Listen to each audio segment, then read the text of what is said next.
whispering. They call us heroes. They call us rebels. They put our faces on hollow screens and tell tales of our courage. But they never show you the truth. They never show you the cold.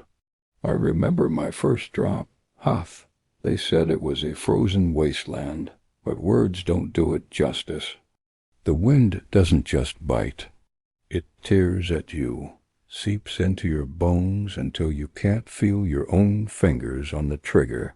We huddled in trenches carved from ice, the white glare of the snow blinding us, every shadow a potential Imperial probe droid. The only warmth came from the blaster packs we clutched to our chests, a faint, desperate heat. We were told it was a strategic outpost, a listening post. What we were really doing was waiting for the Empire to find us, and they did. The ground trembled first, a low, deep rumble that vibrated through the ice and up my spine. Then we saw them, the AT-ATS. They were ... impossible, like gods of metal and destruction, moving with a slow, deliberate purpose that screamed indifference. They weren't just war machines. They were symbols of absolute, crushing power.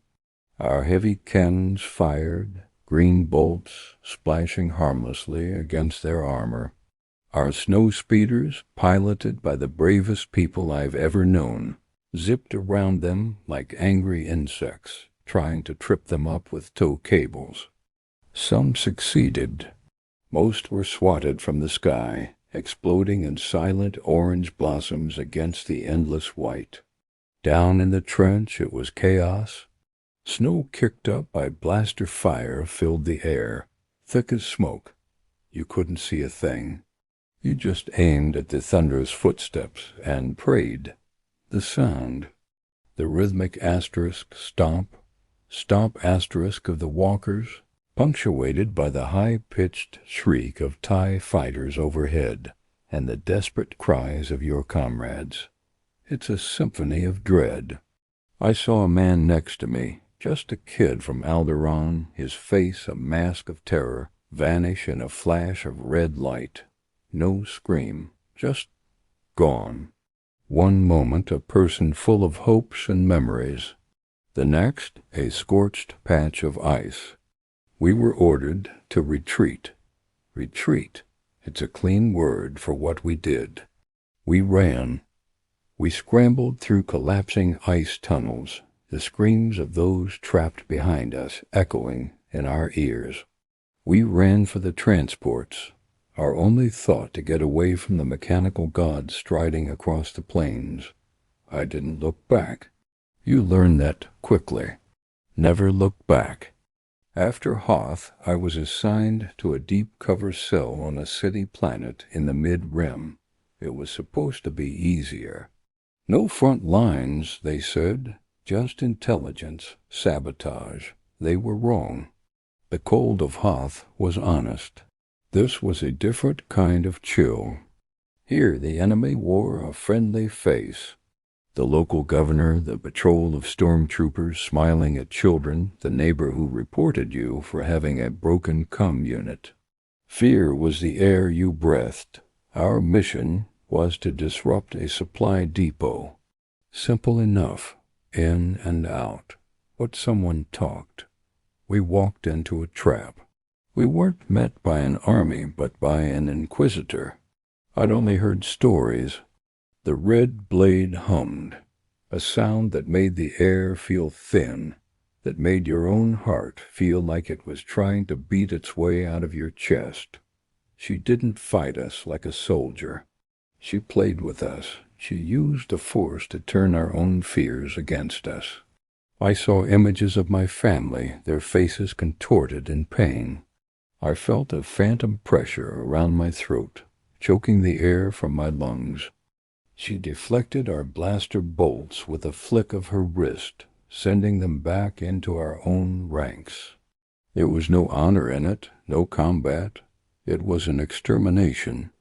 I only survived because I fell. A stray bolt hit the catwalk I was on, and I plunged into the underlevels of the city, into the darkness and the filth. I lay there for hours, listening to the silence that followed the slaughter. Silence is sometimes louder than any explosion. Now I'm on a jungle moon you've never heard of. We live in mud and constant rain. Everything is damp. Your clothes, your food, your spirit. We fight off creatures that see us as prey and run patrols through foliage, so thick you can't see the person 5 feet in front of you. Every snapped twig, every rustle of leaves sends a jolt of pure adrenaline through you. Is it a predator?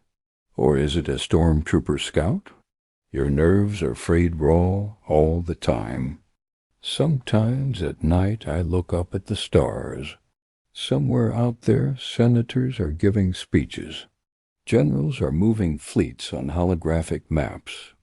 They're fighting the grand, glorious war. But we're not. We're fighting 1,000 tiny, dirty wars every single day. We fight for a mouthful of clean water.